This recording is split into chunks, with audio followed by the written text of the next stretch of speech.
Hey everyone, before jumping into the conversation today, I just wanted to let you know that we're going to discuss some pretty sensitive topics, including suicide, self-harm, and systemic violence. Please take care of yourself listening, and if you need to access any resources, you can find French and English resources in the description below. Take care and enjoy the chat. Hello, everybody. Hello. I'm pleased to welcome Alexandre Baril today, Associate Professor at the University of Ottawa's School of Social Work. Professor Baril is the author of numerous books and articles on transphobia, ableism, linguistic politics, critical suicidology, philosophy, feminism, and so many other things. It seems like there's just an endless array of things you cover. And today we're talking, though, about his new book titled Undoing Suicidism in the English version. The French version is going to be called Défaire le Suicidisme, and that will be available. It'll be finally translated in a few weeks, coming out in early May, the French version. But this one, currently the English version, you can access via a link in the description of both the YouTube video, if you're watching this on YouTube, or of the podcast. So you can check that out there. And there will also be a French version adapted to European French speakers in 2026. So stay tuned for that in case you're in Europe and want a French version that happens to, adapt to that language. Now, then without further ado, I'd like to welcome Alexandre Baril. Hi. But yeah, I mean, just to start out, how we'll do this is just we'll go through some questions and we'll give some pretty elaborate answers to each. Oh, and one more thing. Uh, for those people who want to listen in French, la version française, ça sera disponible sur la même chaîne YouTube. Tu peux le trouver, c'est la même titre, mais en français. So if you wanted to find it in French, you can find it like that. But this will be the English version. So just to start, while it might seem like a simple question, your book's introductory chapter encouraged me to ask, what is suicide? Assisted suicide and medical assistance in dying, how are these things different? And would you say that the term suicide is a culturally charged word always already used to deride some people's acts? Do you think that the term can be reappropriated, or should researchers begin employing different language altogether to describe death by choice? Well, I don't think they are a simple question, and I think it's always a great idea to start with some definitions. So I would even include a fourth term to define, that is suicidality. And suicidality is a broad term encompassing three things: suicidal ideations, suicide attempts, and completed suicide. Suicide is therefore comprised in the larger notion of suicidality.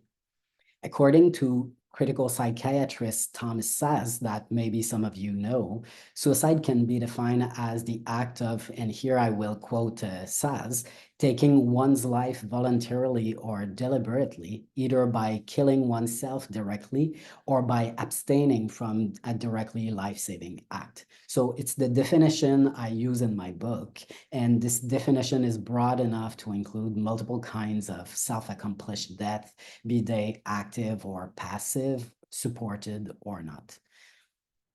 In my book, I use the expression assisted suicide as an umbrella term encompassing various practices leading to voluntary death that are assisted, of course, either by offering the means to complete suicide, such as providing lethal drugs that are self-administered, or by providing euthanasia or medical assistance in dying. In some countries, such as Switzerland and some states in the US, healthcare professionals are prevented from participating in voluntary euthanasia. In these contexts, the person requesting support to die is provided with the knowledge and drug prescription they need to accomplish their suicide on their own. So in those cases, we can use the terms assisted death or assisted suicide, but not the term euthanasia or medical assistance in dying. In other countries, we can think about Belgium, Canada, the Netherlands, etc. Voluntary euthanasia is allowed. So in Canada, for example, the medical assistance in dying law distinguishes between clinician-administered medical assistance in dying and self-administered medical assistance in dying, and both forms are allowed.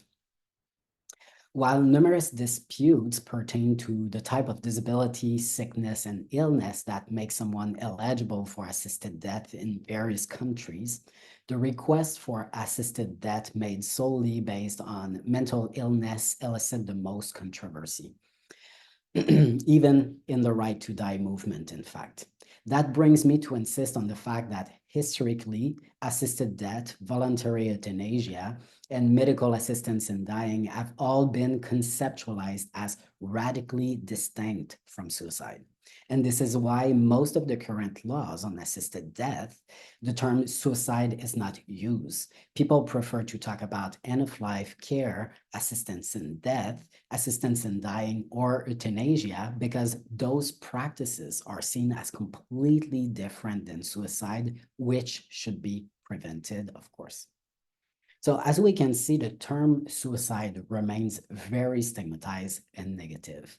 The assumption that suicidality is a problem and nothing but a problem in need of a cure, be it medical or social, is reflected in this negative vocabulary used to discuss suicidality.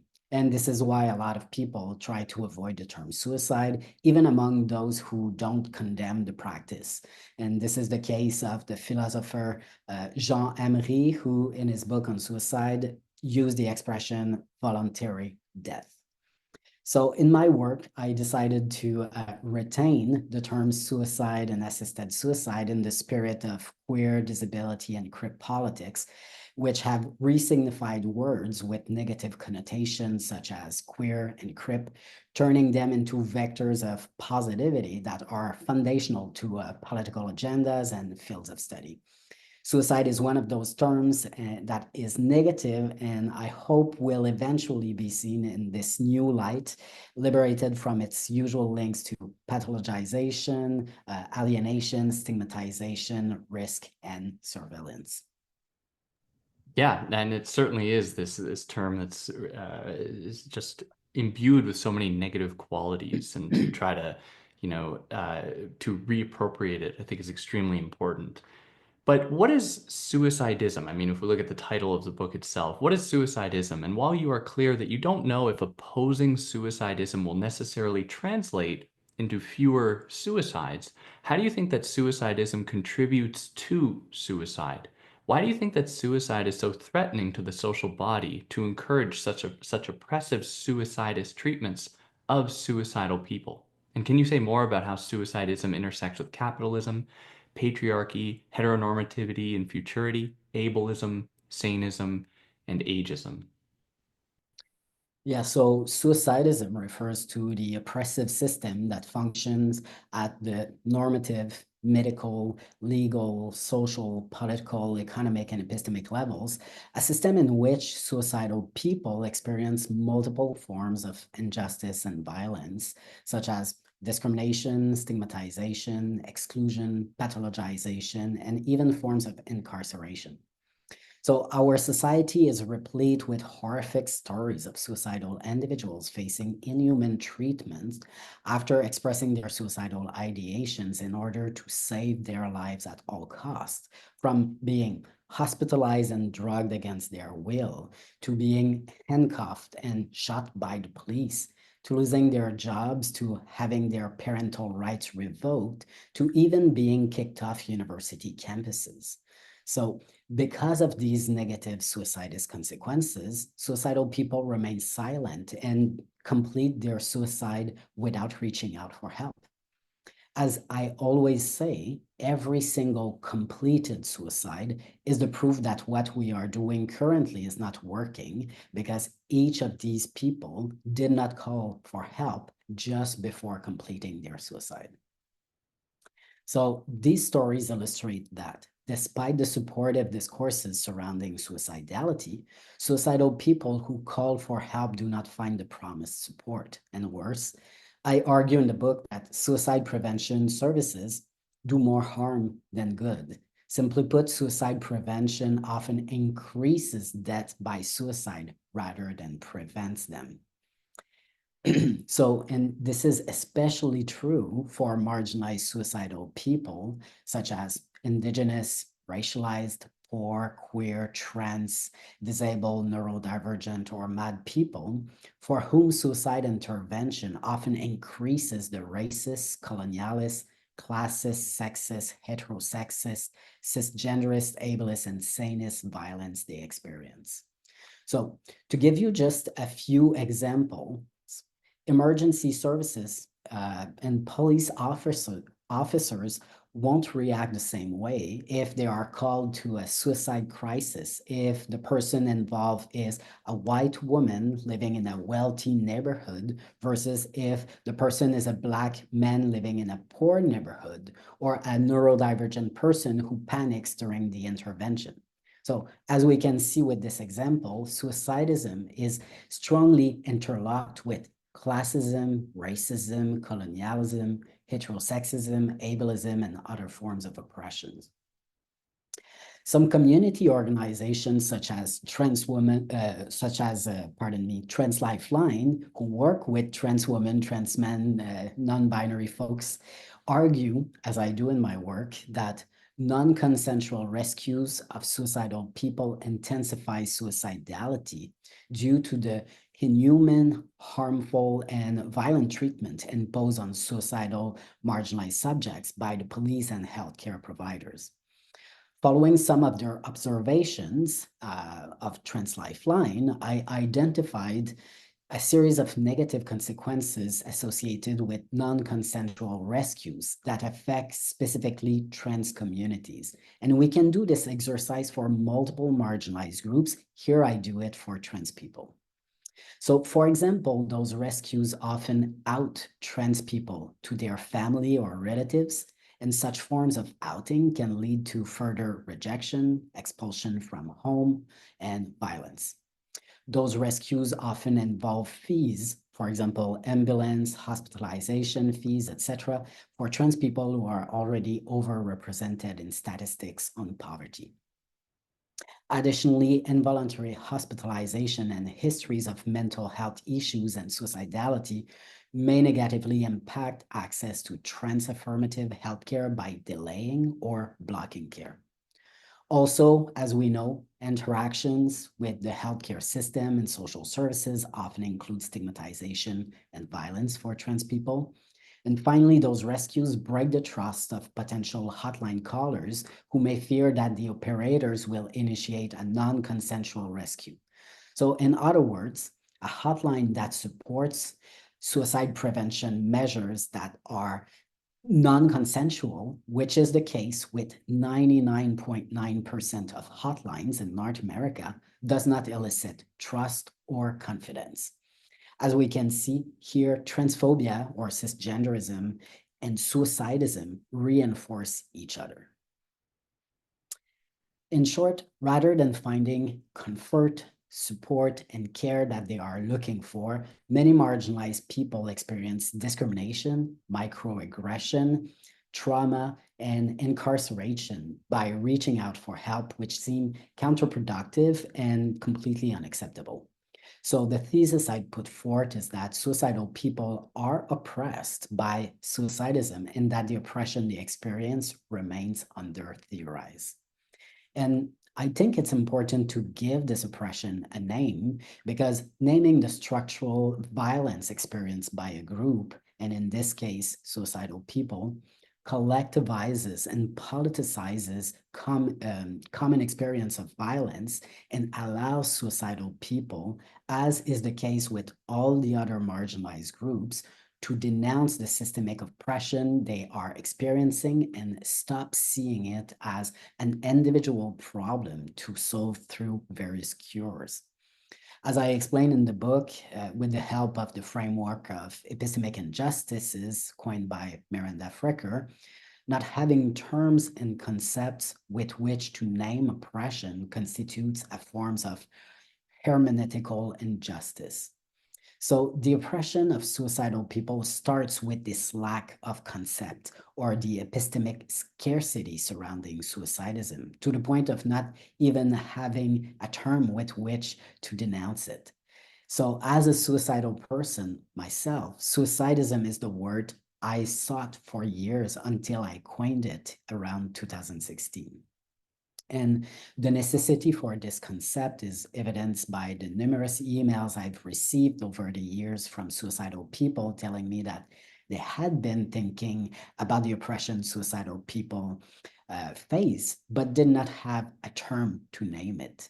And many suicidal individuals have written to me to express their gratitude for the fact that my work has provided them with theories and concepts that make sense of their very difficult experiences.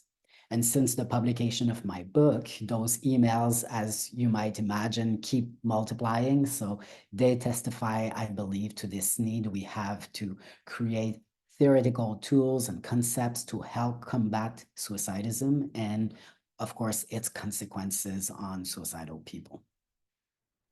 Yeah, completely. I mean, to really stress the importance of giving words to things to make sense of people's experiences, specifically this one in which suicidal people are treated as, like you say, very much a problem, and therefore their humanity is kind of taken from them.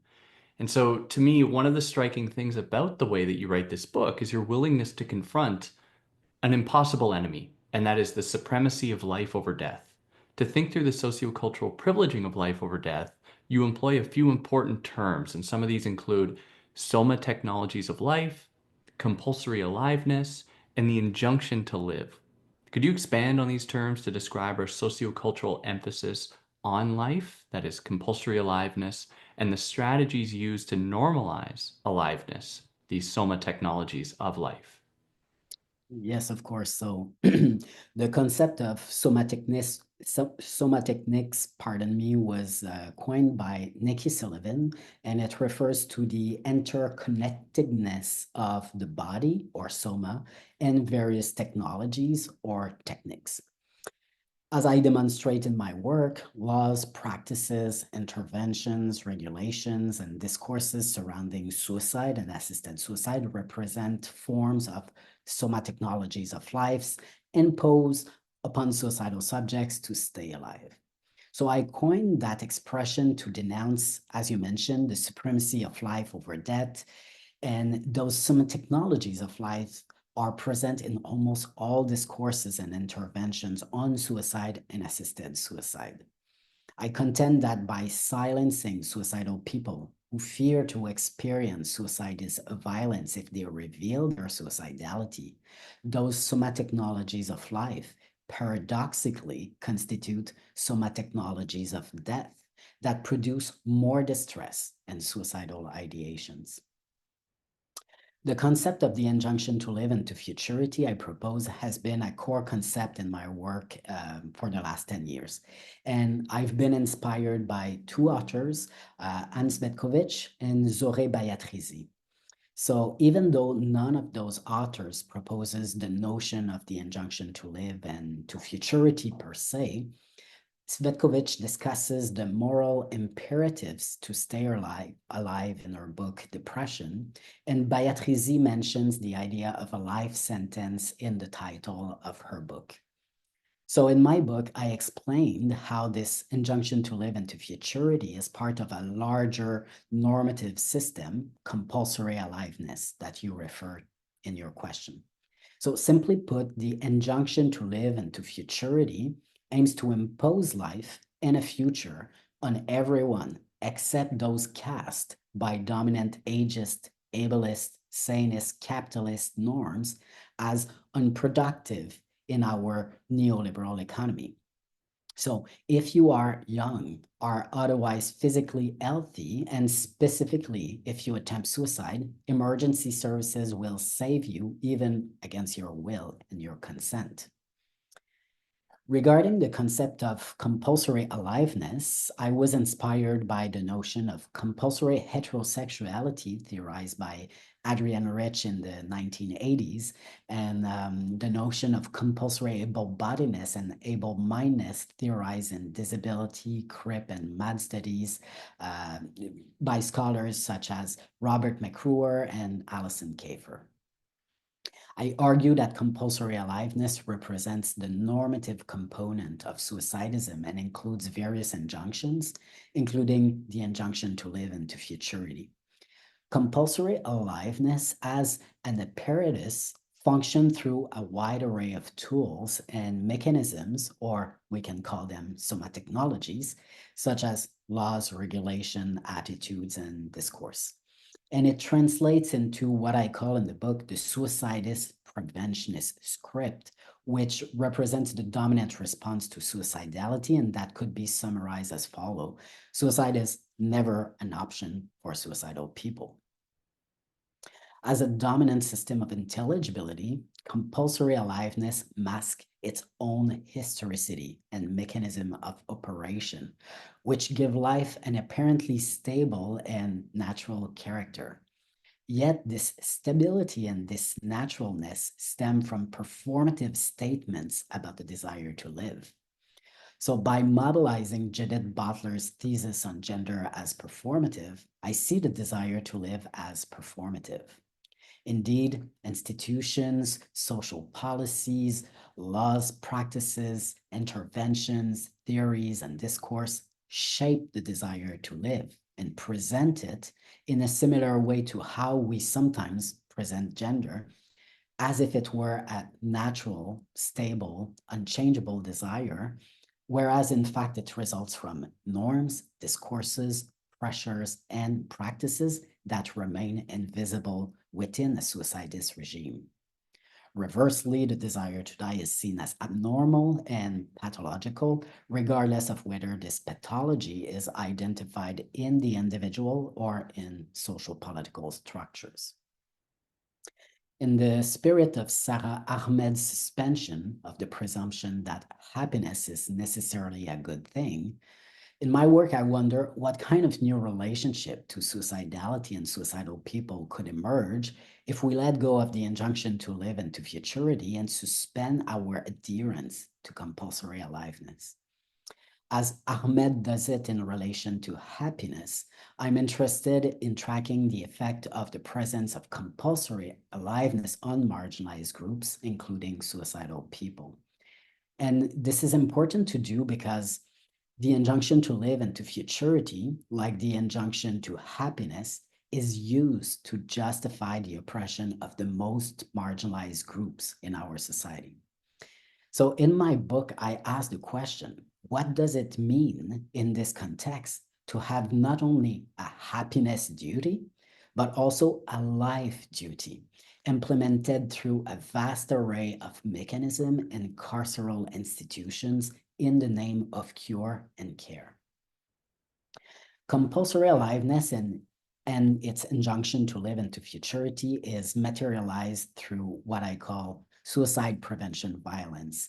And this could be conceptualized alongside what Eujung Kim has called curative violence. That is, a cure that aims to be a remedy, but that simultaneously harm.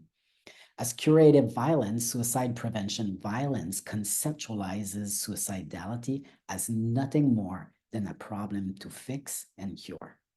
So suicide prevention is presented as a magic solution, but this remedy is simultaneously deadly for suicidal people because it prevents them from reaching out for help for fear of experiencing suicidist violence.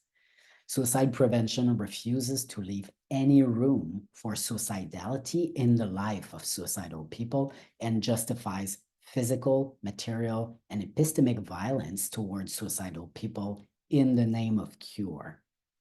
So while it appears that our societies care about suicidal people, I reveal that through a preventionist script, we are in fact exercising systemic violence, discrimination, and pathologization against suicidal people. And the preventionist script, fueled by suicidism and compulsory aliveness, forces us to take an unaccountable and uncompassionate approach towards suicidal people, unfortunately. Yeah, completely. And I think it's important. I think that that allusion to Butler's idea of performativity to identify how this becomes so normalized and therefore so difficult, not only to challenge, but just to identify. I think that's extremely important.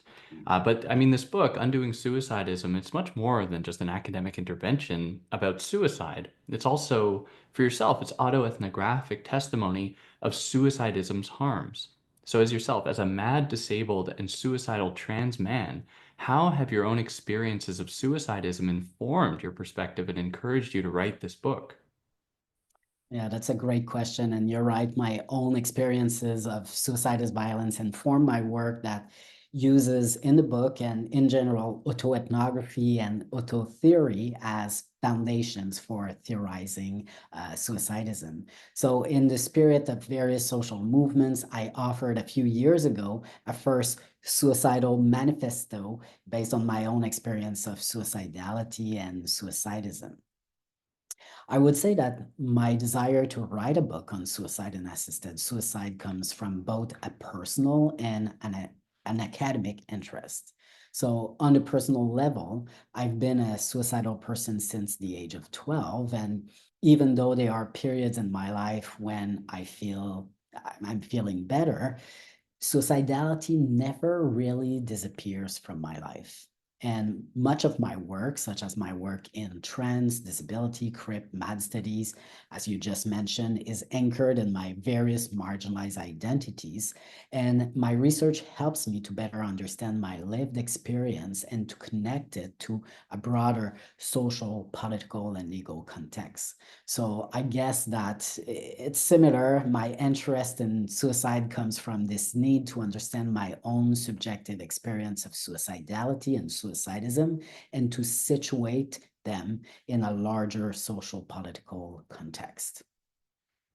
In terms of my academic interests, I've been driven in my academic journey to try to understand how various social movements and their fields of study often, despite their best intentions, reproduce forms of marginalization, discrimination, and oppression towards certain people. In this case, I was interested in how social movements, who are usually very keen to put forth the voice of the first people concerned, nevertheless quickly dismiss the voices, ideas, and claims of suicidal people and often reproduce oppression toward them. Also, I was astonished to learn that no concept existed to name the oppression of suicidal people until I coined the term suicidism. So I was disappointed about that lack, and that disappointment was the spark for my book. And my hope is that my work will provide the tools to help us name the suicidist oppression, to connect with it with suicidal people, and of course, to build solidarities with other social movements. I would add that generally I'm very open in my work about being a trans, bisexual, disabled, and madman. However, until recently, I remained silent about my suicidality, a form of silencing or self-censorship I discuss in the book through the notion of epistemic injustice and testimonial smothering that unfortunately many suicidal people also experience. In previous publications on suicide, I concealed information about my suicidality to make my arguments more palatable or credible to my audience, as well as to avoid generating a panic reaction from editors, reviewers, colleagues, and readers. Because, like most suicidal people, I was and I'm still am afraid that revealing my suicidality would be used against me to discredit my arguments, taints others people's perspective about me, or trigger a series of negative consequences, such as being hospitalized or drugged against my will. However, in my book, I decided to be more vocal about my suicidality. While I was scared, of course, to integrate those experiences at first, I thought it was necessary to do so because I'm calling for the creation of an anti-suicidist movement. That is a movement by and for suicidal people. And the disability rights movement slogan says, nothing about us without us. So I thought that to build solidarities between suicidal people, as well as to promote what I call a suicidal epistemological standpoint, or in other words, to promote the perspectives of the first people concerned, revealing my own suicidality was necessary. And I believe that this personal tone in my work elicits trust from other suicidal people who often talk to me about their suicidality. And I think that that is completely the case. After all, I mean, there's so much importance about people who are within these positions to speak about these positions, and hence why there's, as you've described, these kind of normative efforts to try to silence these people or to suggest like they don't have anything to say about their own position. But while you're clear, and you know, you offer so much that's extremely insightful and novel here, while you're clear though that you're not the first, of course, to advocate for the right to die, how do you distinguish your approach, your anti-suicidist approach from that of the right to die movement, of the social model of disability, and of so many other things, of the social justice perspectives, of the medical model? You know, how does your view differ from these ones? Yeah, so maybe let me first unpack the various models of suicide and then discuss the right to die movement's position on suicide.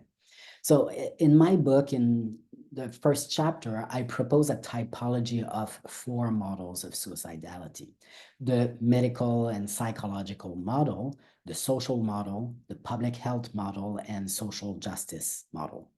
So first, the medical model focuses not only on physiological pathologies, but also on pathologies of the mind and the heart. So, for example, mental and emotional health issues.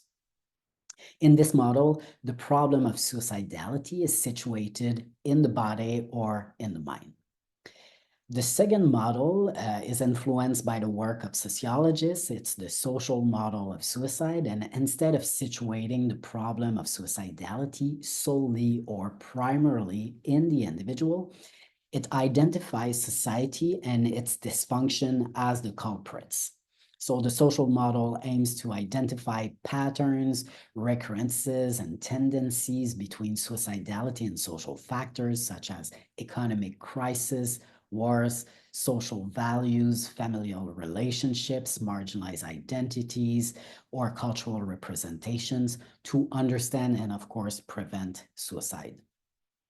Third, between the two previous models we just talked about, there is the public health model, also known as the biopsychosocial model of suicidality. And this model is anchored in public health epidemiological approaches and favors evidence-based research and statistical data. This model bridges individualistic and social approaches to promote population health. It's adopted by many healthcare professionals, and this model currently informs international suicide prevention guidelines and strategies. Very popular model. Fourth, we have the social justice model of suicide that has been put forward by critical suicidologists in the last 10 years or so. In opposition to a psychocentric and individualist approach to suicidality, this model focuses on the collective, structural, and systemic factors that influence suicidality. It's a model that goes beyond the social model and the public health model by not only taking into consideration environmental and social factors that impact suicidality, but also by being politically engaged and committed to social justice.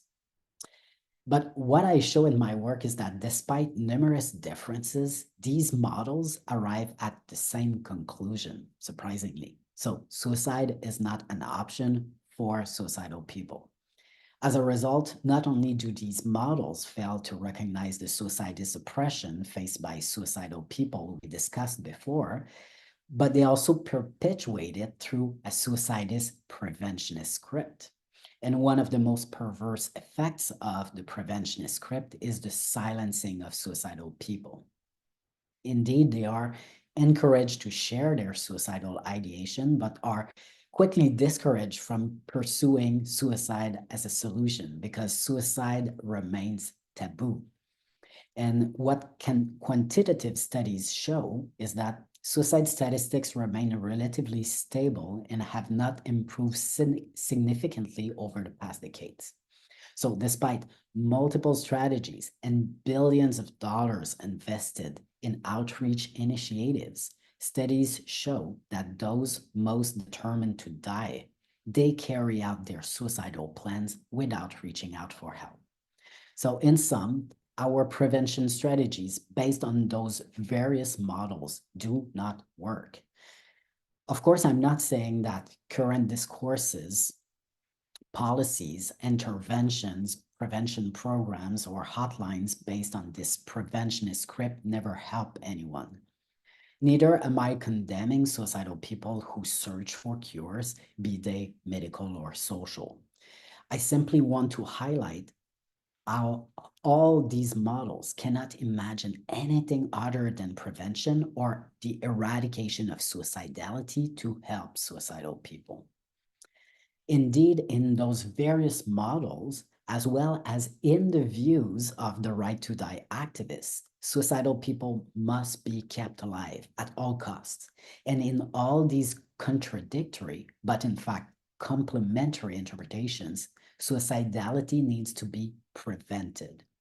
And in the few cases where suicide is not seen as a negative action to be absolutely avoided, suicide is presented as a negative right that is a personal decision with which we should not interfere, but certainly not as a positive right that should be supported by the state and society. Importantly, an activist in favor of a positive right to die or a claim right limit this right exclusively to the context of disability, sickness, illness, or sometimes old age. And claiming that kind of right to assisted suicide in those specific circumstances is very different than claiming a positive right to assisted suicide for suicidal people, as I do in my book. So in my anti-suicidist and queer crip model of suicide, I propose that suicide become a positive right. And this is what makes my framework and approach so unique, because in consulting more than 2,000 sources while writing my book, I have not found anyone who has ever, to my knowledge, at least in English or French, that is my first language, propose what I suggest here, that is an explicit support of assisted suicide for suicidal people. And I contend that, as surprising as it sounds, allowing assisted suicide for suicidal people might be a way to reestablish the confidence and trust of suicidal people and to break the silence they experience. And it's important to mention that my model of suicide and assisted suicide is meant to complement, not supersede or replace, the fight against systemic oppressions that influence suicidality in marginalized groups. But I can elaborate on my specific approach later in this interview. Yeah, that's great. And as a way to think through, these four different other approaches, what remains consistent among them is this view that suicide is wrong and therefore should be pathologized and treated as such. Absolutely. But even in the way that suicidal people are treated, how does suicidism respond to people with physical disabilities versus people with mental disabilities? Why are the former, that is, people with physical disabilities, more likely considered for physician-assisted suicide than the latter, that is, people with mental disabilities? That's a very good question, and your questions point in the right direction because suicidism shapes the responses we offer to various individuals who wish to die. So indeed, there are some forms of death and suicide that are legitimized and others that are completely delegitimized. And the exceptionalism regarding the suicidality of disabled, sick, and ill people in comparison with those regarded as able-bodied, healthy, and sane has framed the binary opposition between suicide and assisted death. And this exceptionalism has long been critiqued by disability activists and scholars. They say when an able-bodied and healthy individual expresses a wish to die, they are characterized as suicidal and targeted by suicide prevention interventions. But when this individual is sick or disabled, there is double standard and the desire to die is recast as rational. Along the same line, I have argued in my work that there is an ontology of assisted suicide. That is what assisted suicide is, and its foundation on forms of ableism and sanism, and its basis in the systemic dismissal of the quality of life of disabled, sick, and ill people.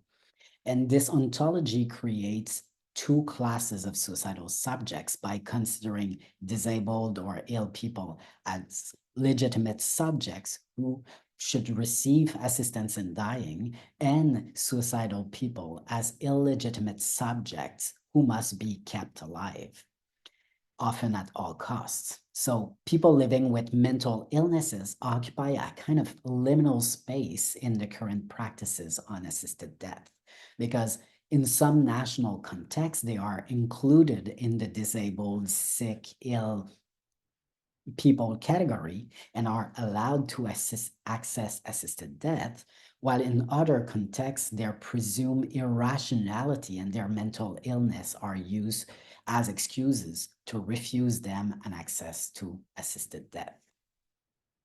In my book, I show how suicidism is therefore strongly linked to ableism and sanism. And I argue that suicidism makes some people's desire for death abnormal and inconceivable. In contrast, we legitimize assisted death for those cast as quote unquote unproductive and undesirable based on dominant norms such as disabled, sick, ill, and old people. So in their case, their desire for death is considered normal and rebranded as medical assistance in dying. However, suicidal people's desire for death is cast as irrational, crazy, mad, insane, or alienated, and they are stripped of their decision-making capacity. In other words, from an ableist, sanist, ageist, and even capitalist perspective, people who are seen as unproductive are supported to die in some countries, while suicidal people who are seen as having potential productive futures are excluded from assisted death laws and forced to stay alive. So I ask the following question: why are we offering assistance in dying to disabled, sick, ill, and old people who, in the vast majority of cases, don't want to die but ask for better living conditions and are literally driven to despair by the lack of help, while those who do want to die and determined to do so, such as some suicidal people, are denied any assistance and forced to die alone in atrocious conditions, or literally forced to stay alive, attached to hospital beds. So to go back to your question, I think it's important to mention that in all national contexts that allow some forms of medical assistance in dying, including for people for whom mental illness is the sole conditions of their request, suicidal people are completely excluded. Only people who are physically or sometimes mentally ill can have access to these procedures, and these laws specify that no suicidal person should ever be supported in their desire to die. And even though I mentioned earlier the possibility of offering assisted suicide for suicidal people, I want to make it clear that my approach is radically distinct from that of offering medical assistance in dying for people for whom mental illness is the sole condition of their request. In my work following disability activists and academics who denounce the ableism and sanism underlying current forms of assisted death, I advocate for the abolition of these discriminatory laws that allow assisted death only for quote unquote special populations based on dominant norms of who should live and die. And I would like to see the creation of new laws and policies surrounding suicide and assisted suicide for all adults who have a stable desire to die, including suicidal people. In other words, my approach is not based on a physical or mental illness or a disability diagnosis as the criterion for allowing assisted suicide. I would also add that the ontology of assisted suicide I mentioned earlier contributes to the hierarchization of real and false reason for suicide, leading to the authorization of the real reason and the first suicide, and the prevention of the suicide that would be based on the false reason.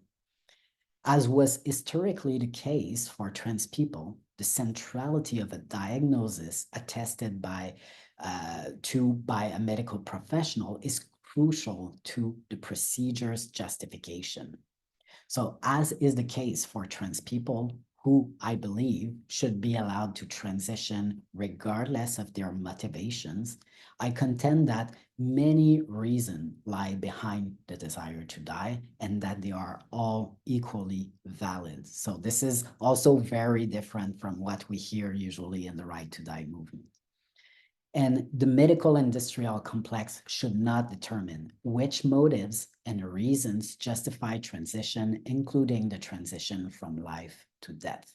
However, the pressure to conform to this medical narrative about assisted death is so powerful that even in right to die discourses, the possibility of justifying assisted death outside the dominant script of disability, sickness, illness, madness, and old age is absent. And some, like trans subjects, often forced to frame their need to transition by using a cis-normative script, suicidal subjects are forced to frame their desire to die by using an ableist, sanist, ageist, and suicidist ontological script, where disability, sickness, and suffering must be put forth, sanity and rationality must be proven, and of course, suicidality must be dismissed as completely irrational.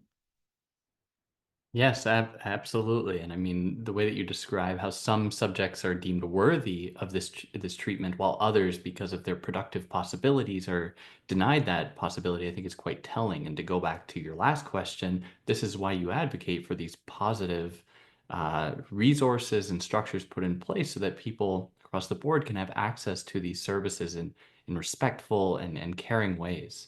Now, but throughout the book, you also sketch a very firm link between life and rationality. Now, in our world, to be rational means that you say yes to life. To be irrational, on the other hand, means, among other things, that you say no to life. This poses a fundamental barrier to mentally ill people seeking assistance in dying, because if they are deemed mentally unfit or incompetent, then medical practitioners will pathologize their desire to die as a product of their mental illness. So, how does this catch-22 and implicit association of life with rationality contribute to the medical disavowal of suicidal people's perspectives and experiences? Well, as I mentioned earlier, suicidal people, or people saying no to life, to reuse your words, are deemed based on their suicidality irrational, crazy, or mad. So from the preventionist perspective, a sane person should want to live and should never want to die, regardless the hardships they go through in life. In the case of mentally ill people, there is an additional layer to this interlocked form of suicidism and sanism, since their mental illness is weaponized by healthcare professionals to reinforce the idea that it is irrational to want to die. So their mental health is seen as the culprit of their desire to die, leaving them in this catch-22 situation regarding assisted death, because we know decision-making capacity is central to this procedure. As discussed, pardon, by authors in MAD studies, people with mental health issues, or MAD people, are often perceived as irrational and incompetent to make important decisions.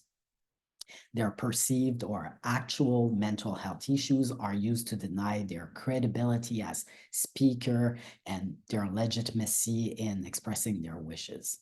So in ableist, sanist, and cognitivist societies, mental competency, decision-making capacity, and autonomy are skewed based on cognonormative standards and very narrow perceptions of what constitutes an autonomous and rational subject. Only those who are categorized as mentally, emotionally, and cognitively stable are deemed competent enough to make crucial decisions about their life and death. I therefore believe that suicidism and sanism are profoundly interlocked, and I argue that the decision-making capacity of suicidal people is denied based on ableist and sanist conceptualization of competence and rationality. Mental capacity is also one of the elements that makes the question of access to assisted death for mentally ill people so controversial. It is the case currently in Canada, but I know it's the case as well in other countries. From a suicidist and sanist point of view, the simple fact of expressing suicidal ideations can lead to one's mental capacity being questioned or revoked, literally, making it impossible to refuse non-consensual treatment. In general, as probably everyone here knows, mental capacity refers to the ability to appreciate information, express choices, and understand the medical implications of treatment decisions. In theory, so, mental incompetence is not broadly attributed to an individual, but determined in specific situation, case by case, based on each specific decision the person makes. In practice, however, some individuals are deemed globally mentally incompetent and treated accordingly, often based on sanist and cogniticist presumptions. In other words, there is a disparity between the law and the application of the law. And suicidal people are among the groups often deemed globally mentally incompetent, along with people living with dementia, for example, or people deemed as living with severe mental disability. But many authors have worked to deconstruct the association between mental illness and incompetence, including in relation to suicidality. While mental illness may temporarily impact decision-making and mental capacity, mental illness does not equate mental incompetence in all situations, of course. And the logic of accompaniment I propose in my work towards suicidal people rests upon an informed consent model that addresses the problem of dismissing suicidal people's rationality as it shifts the decision-making from the gatekeeper's hands to suicidal people's hands. So the suicidal person would be accompanied to make decisions that would then be supported by healthcare providers.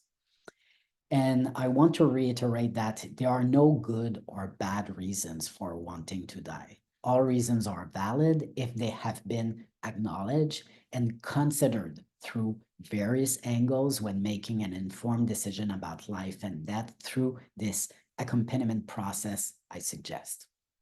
And this is exactly where the current approaches to suicide and assisted suicide fail suicide people currently, because there is no space allowing us to have honest conversations about suicide, which would let us discuss on multiple occasions and with various people the fatal decision we are about to carry out. So when people cannot reach out and discuss such important topics, they are denied in some way the option of making an informed decision.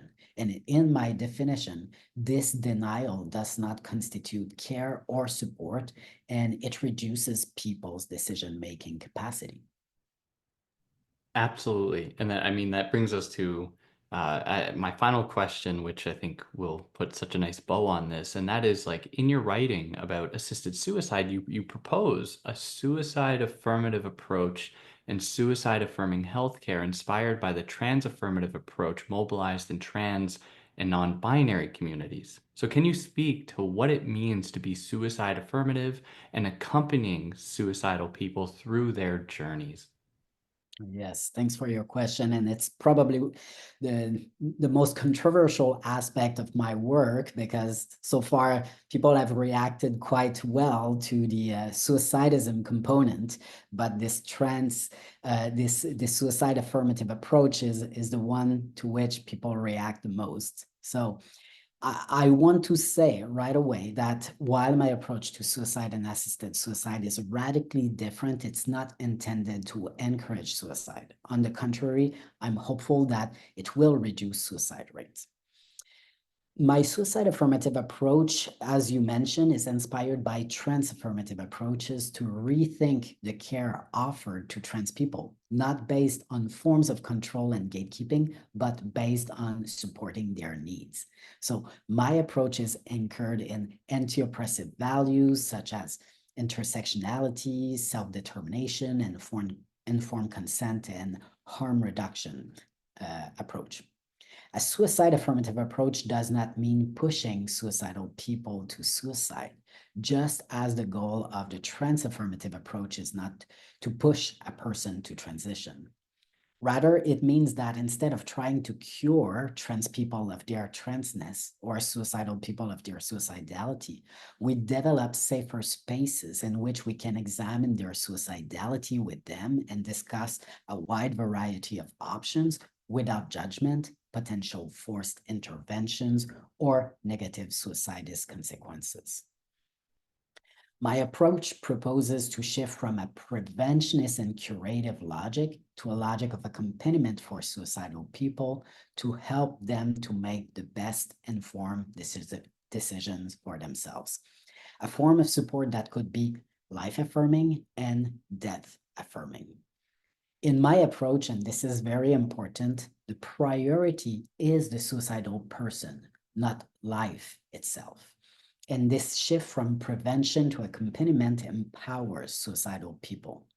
Similar to a trans affirmative approach, the suicide affirmative approach offers care and support through an informed consent model, taking for granted that the expert in the decision is the person making the decision.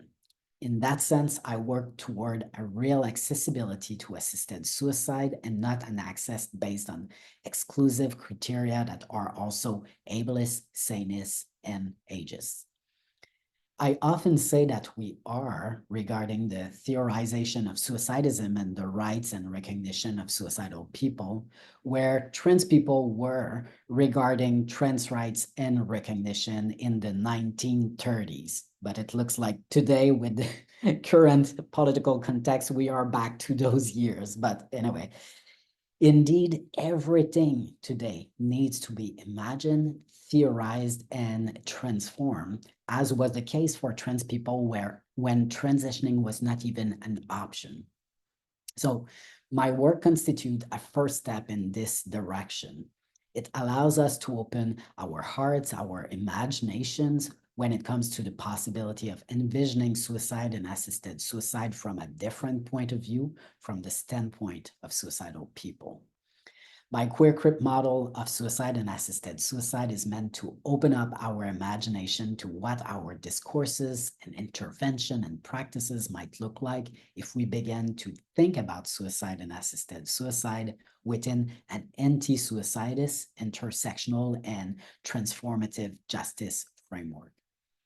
Importantly, my hypothesis is that a suicide affirmative approach, despite this greater accessibility to assisted suicide, might actually save more lives than current prevention strategies. Indeed, rather than being forced to die in secrecy by completing their suicide without consulting anyone due to fear of experiencing suicidist consequences, suicidal people in my non-stigmatizing approach would have the chance to speak freely and to benefit from an accompaniment process to reach an informed decision about their desire to live or die. And numerous suicidal people have written to tell me that they completely agree with my arguments. And at first, people might think that my book, which discusses a politics of death, a suicide affirmative approach, and of course, the controversial possibility to assist the suicide of suicidal people, constitutes a form of banalization of death that would be characterized by pessimism or hopelessness. However, people who take the time to read my book, I know it's long, and take the time to read my arguments, discover a book filled with hope and passion to build a better world for all marginalized groups, including suicidal people. And I truly believe that my approach has the potential to reduce rates of suicidality, particularly among marginalized groups, by opening up channels of communication with people who are currently too afraid to reach out for help before completing their suicide. And even for the small minority who would go ahead with an assisted suicide, my approach aims to offer them a less lonely and violent death and a relational process of dying that would also be probably less traumatic for family and friends than current completed suicides. So the approach I have in mind opens not only a space in which death by suicide may occur, but also a space in which to openly discuss what it means to live with a desire to die. So in that sense, the politics of death I propose represents an ethics of living with suicidal people. Absolutely, and that's such a perfect place to wrap this up. I think that you captured everything really well in offering not only a template for thinking through the future of suicide care, but also in identifying the forces, the real forces that are inhibiting this development, and thinking through these processes and treating suicidal people like people. I mean, as right at their core, of course.